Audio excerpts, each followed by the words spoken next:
Hello students, आज मैं nitrogen family discuss करने वाला हूं जो पी ब्लॉक का एलिमेंट है जो कि आता है पीरियोडिक टेबल में ग्रुप 15 में। ग्रुप 15 तो सबसे पहला और इंपॉर्टेंट बात है कि नाइट्रोजन फैमिली को हम लोग क्या बोलते हैं और निकोजेंस बोलते हैं। अब क्यों निकोजेंस बोलते हैं ये इंपॉर्टेंट है, वेरी इंपॉर्टेंट, ये पूछ लेता है। सबसे पहली बात तो ये बोल रहा हूं निकोजेंस बोलते हैं। क्यों निकोजेंस बोलते हैं? क्योंकि इस एलिमेंट, इस ग्रुप के जो एलिमेंट्स हैं उसके जो गैस होते हैं वो इनहेल करने पे सफोकेशन होता है। ठीक है, तो सफोकेशन होता है, इसीलिए हम लोग इसको निकोजेंस बोलते हैं, मतलब घुटन जैसा महसूस होता है। नाउ सबसे पहले ये जान लेते हैं कि नाइट्रोजन फैमिली में कौन कौन से एलिमेंट आते हैं। तो ये मैंने लिख दिया नाइट्रोजन, फास्फोरस, आर्सेनिक, एंटीमनी और बिस्मथ। ठीक है, नाइट्रोजन, फास्फोरस, आर्सेनिक, एंटीमनी और बिस्मथ। एटलीस्ट ये एलिमेंट्स आपको याद करना है। बाकी जो मैं बोल रहा हूं इसका एटॉमिक नंबर याद नहीं भी रहेगा तो चलेगा। ठीक है, but nitrogen, phosphorus, arsenic, antimony और बिस्मथ, बिस्मथ के लिए होता है 83। नाउ इनके इलेक्ट्रॉनिक कॉन्फ़िगरेशन भी हम लोग लिख लेते हैं। ये होता है 2 5, आउटर मोस्ट शेल पे 5 इलेक्ट्रॉन होते हैं। यहां होता है 2 8 5, यहां होता है 2 8 8 सॉरी 2 8 18 5, यहां होता है 2 8 18 18 5 और यहां होता है 2 8 18 32 18 एंड 5। ठीक है, तो आउटर मोस्ट सेल पे कितने इलेक्ट्रॉन होते हैं स्टूडेंट्स? 5 इलेक्ट्रॉन होते हैं। तो मैं यहां पे सबसे पहली बात मैं आपसे पूछूं कि जनरल इलेक्ट्रॉनिक कॉन्फ़िगरेशन क्या होगा? जनरल इलेक्ट्रॉनिक कॉन्फ़िगरेशन, तो जनरल इलेक्ट्रॉनिक कॉन्फ़िगरेशन मैं यहां पे बोल सकता हूं NS2 NP5। अब NS2 NP5 कैसे बोला तो यहां पर आप देख लेते हैं। सपोज करके मैं पूरा तो नहीं लिखता हूं, लेकिन आपको यहां पर ये पता चल जाएगा ये कहां होगा 1s2 में। ये 8 इलेक्ट्रॉन कहां होंगे 2s2 2p6। ये 5 इलेक्ट्रॉन कहां होंगे 3s2 3p3। ठीक है क्या? वैसे आप यहां पर सपोज मैं लास्ट लिख देता हूं ताकि आपको सब समझ में आ जाएगा। यहां पर क्या लिख सकते हैं 1s2, ये कहां हो सकता है 2s2 2p6, यहां देख सकते हैं 6 + 2 8। यहां क्या हो सकता है 3s2 3p6 3d10। यहां क्या हो सकता है 4s2 4p6 4d10 4f14। इस तरीके से आप बता सकते हैं। आपको पता होगा S में 2, P में 6, D में 10 और F में 14 इलेक्ट्रॉन होते हैं। सिमिलरली आप यहां क्या लिख सकते हैं 5s2 5p6 5d10 और लास्ट जो होगा वो यहां पर होगा 6s2 6p3। तो जनरल इलेक्ट्रॉनिक कॉन्फ़िगरेशन इस बेसिस पे मेरे पास में है NH2 और यहां पर NP3 सॉरी ठीक है NP3।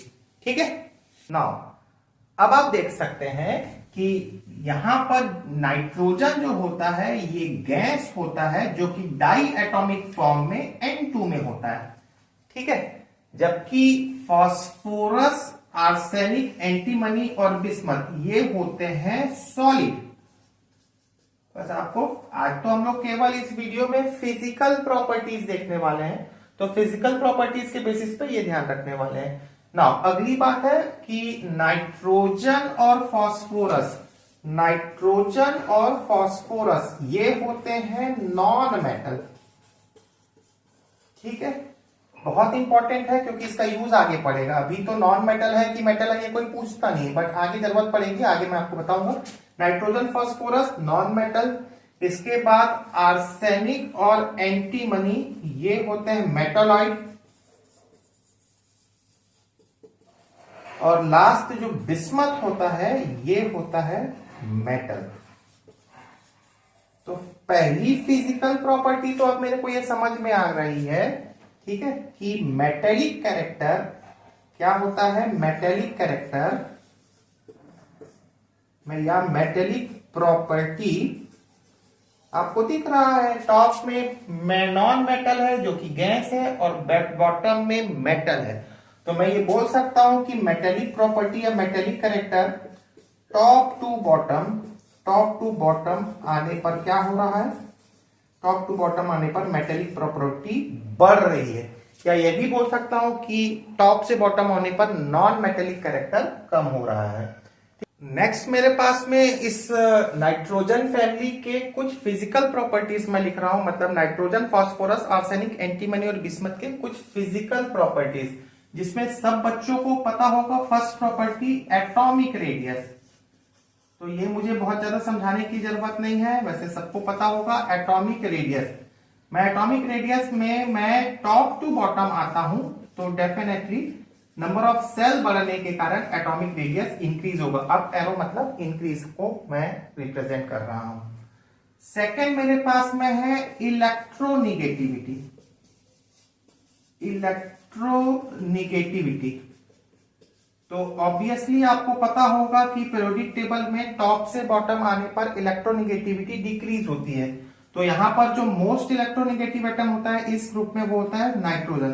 तो टॉप से बॉटम आने पर इलेक्ट्रोनिगेटिविटी कम होते जाती है। तो नाइट्रोजन, फास्फोरस, आर्सेनिक, एंटीमनी और बिस्मथ, ठीक है। वैसे एनसीईआरटी के अकॉर्डिंग, मतलब जो न्यूमेरिकल वैल्यूज के अकॉर्डिंग, एंटीमनी और बिस्मथ की इलेक्ट्रोनिगेटिविटी ऑलमोस्ट सेम होती है। नेक्स्ट जो थर्ड प्रॉपर्टी है वो होती है आयोनाइजेशन एंथैल्पी। आयोनाइजेशन एंथैल्पी, तो आयोनाइजेशन जिसको मैं आईई बोल रहा हूं, आयोनाइजेशन एंथैल्पी भी टॉप से बॉटम आने पर, टॉप टू बॉटम डिक्रीज होती है। नाउ फोर्थ प्रॉपर्टी मेरे पास में है डेंसिटी। डेंसिटी कोई जरूरत नहीं है, डेंसिटी भी आपको बिल्कुल समझना है सब चीजों को। हमको पता है कि टॉप से बॉटम आने पर, ये बॉटम में होता है, बिस्मथ मेटल है और मेटल की डेंसिटी ज्यादा होती है। तो मैं ये बोल सकता हूं टॉप टू बॉटम आने पर डेंसिटी क्या होती है, इंक्रीज होती है। नेक्स्ट प्रॉपर्टी मेरे पास में है मेल्टिंग पॉइंट।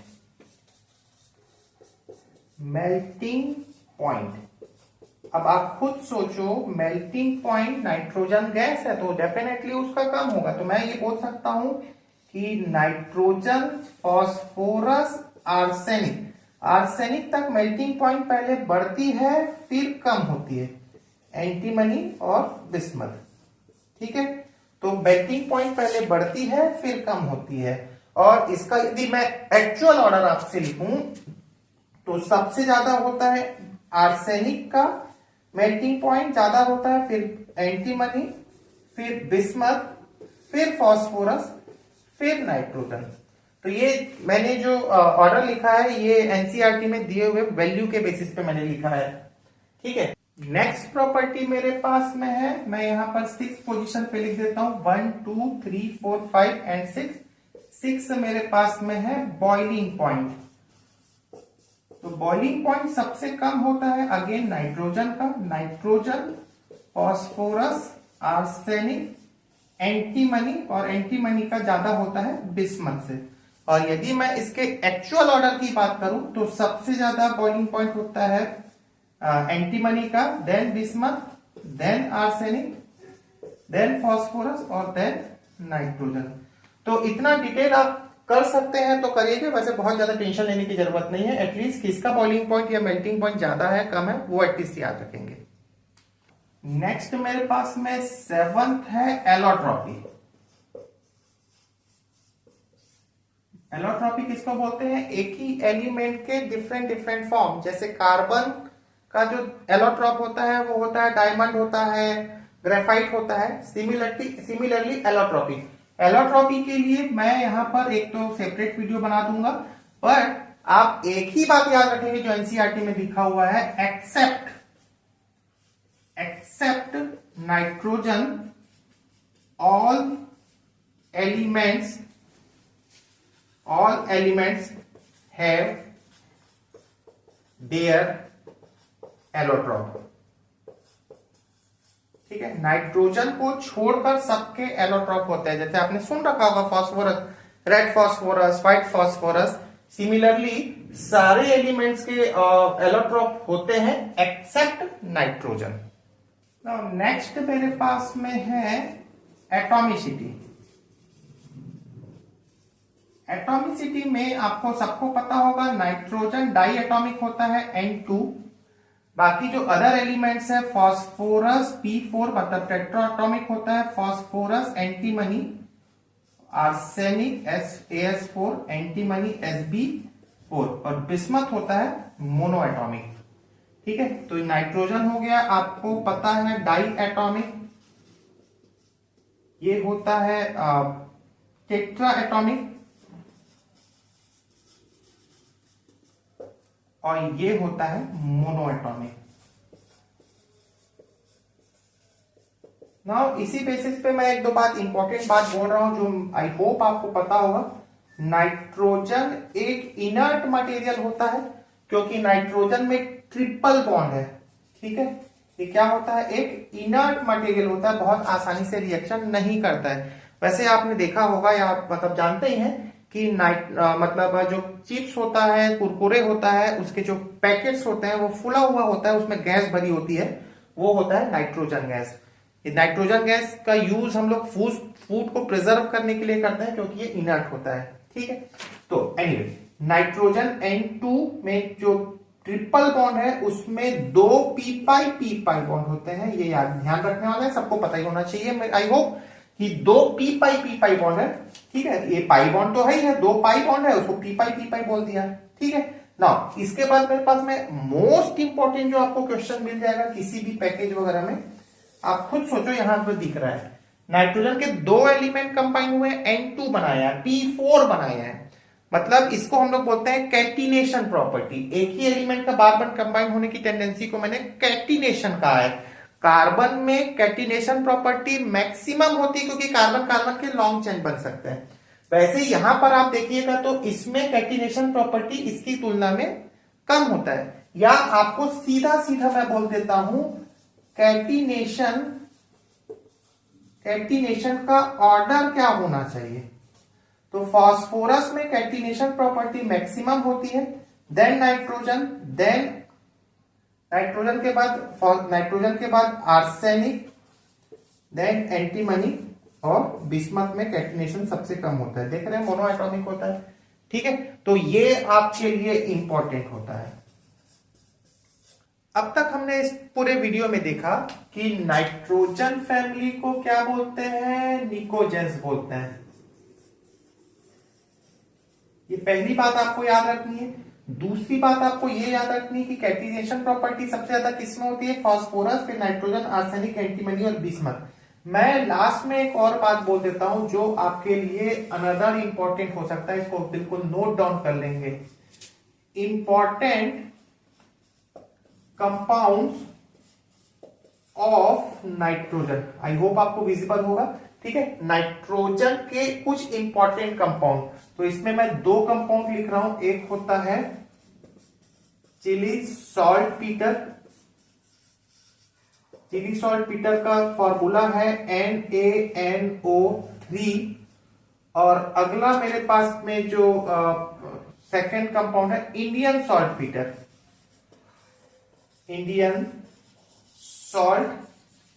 पीटर, और ये होता है KNO3। तो इसमें से कई बार पूछ लेते हैं क्वेश्चन। ठीक है, थैंक यू वेरी मच।